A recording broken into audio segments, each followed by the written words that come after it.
Chapter 9. Captain Ahab's Dream. We sailed into the Pacific Ocean, and the whaling was good. One day, we killed 4 whales. We couldn't cut the fat off 4 whales in one day, so we had to watch them that night. We put the small boats into the water near the dead whales. I was in Captain Ahab's boat. We put harpoons into the whales' bodies. Then we put lights on the end of the harpoons so we could see sharks in the water. "Shark! Shark!" men shouted from the different boats. Sometimes only 3 or 4 came. Sometimes a lot of sharks came at the same time. They were fast and quiet. Suddenly, they were there, by our boats. Their ugly mouths opened and they showed their teeth. We fought them and they went away, but they always came back again. Sometimes they stayed away for hours. In those quiet times, Captain Ahab and his men slept. But Fedallah didn't sleep. He watched for sharks. Suddenly, Captain Ahab woke up and sat up in the boat. His eyes were big and wild. He was afraid. "I had the dream again," he said to Fedallah. "I died. I felt it. And I saw my coffin." "You will not have a coffin," said Fedallah. "I told you this. You know this." "So am I going to die on the ocean?" Captain Ahab asked. "Will I die on this trip? Will I die before I kill the white whale?"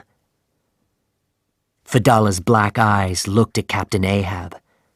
He spoke quietly to him. "Only a rope can kill you."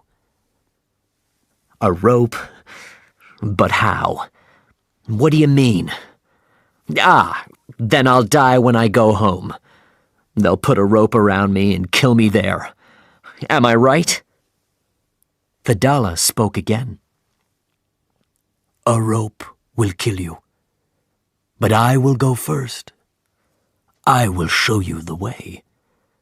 You will follow me to the next world." "But when?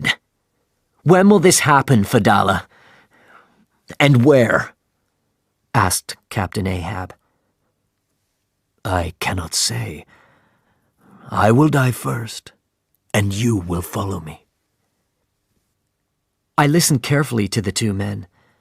Now I understood. Fedallah was important to Captain Ahab because he could see the future. The whalers were right. This strange man knew about Captain Ahab's death, and Captain Ahab could only die after Fedallah died. Fedallah suddenly looked at me.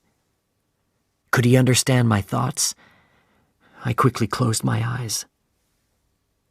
The next day, on the Pequod, Captain Ahab threw his maps into the ocean. "You don't help me!" he shouted. "Can you find the white whale? Do I see him in front of me now? I'll find him without you." Some of the men saw this. Their mouths were open and their eyes were large. I looked at Starbuck. His face was white. "How can a ship sail without maps?" he said. "Only a crazy man throws his maps away." The men were afraid, and that night in their beds, they talked about Captain Ahab. "What's he doing? This is very dangerous. Bad things will happen now." Then it came. The wind. One minute, the ocean was quiet. Suddenly, the ship was on top of a mountain of water, then down again. Up and down. Up and down. We couldn't stand.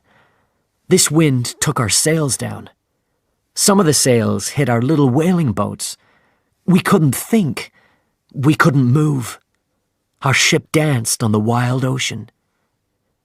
Captain Ahab shouted at the sky. Are you trying to kill me? You can't. I'll fight you. And Starbuck shouted at Captain Ahab. God wants us to turn back. Look around you. Look at the boats. Look at our ship. Captain Ahab ran and got his harpoon. No man will turn this ship around. I'll put this harpoon through that man. We'll follow Moby Dick. He lives here, in this ocean. He took my leg from me here. Now I'll find him and I'll finish our fight. He took my life and now I'll take his. After many hours, the wind stopped. Starbuck went to Captain Ahab's room. He looked very angry. I wanted Starbuck to be our captain. I followed him and watched. He opened Captain Ahab's door quietly. The captain was asleep at his table. There were no maps there now, but there was a gun on the table. Starbuck slowly and carefully took the gun. He stood with it in his hand and looked at Captain Ahab. What can I do? He asked quietly. I can kill him. Then we can go home to our families.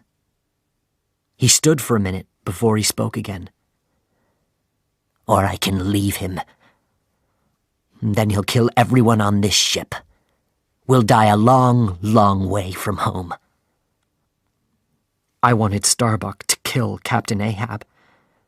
After some time, Starbuck's hand fell. He couldn't do it. He put the gun on the table and quietly left Captain Ahab's room.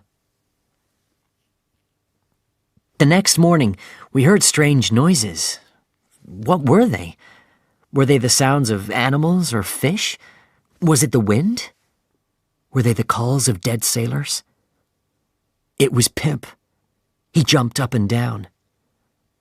It's me, he cried. I'm in the ocean. You forgot me. Help me. Captain Ahab went to the boy. Don't be afraid, he said. You're with me. Nothing will hurt you. Look at that, said Stubb. 2 crazy people on a crazy ship. What will happen next?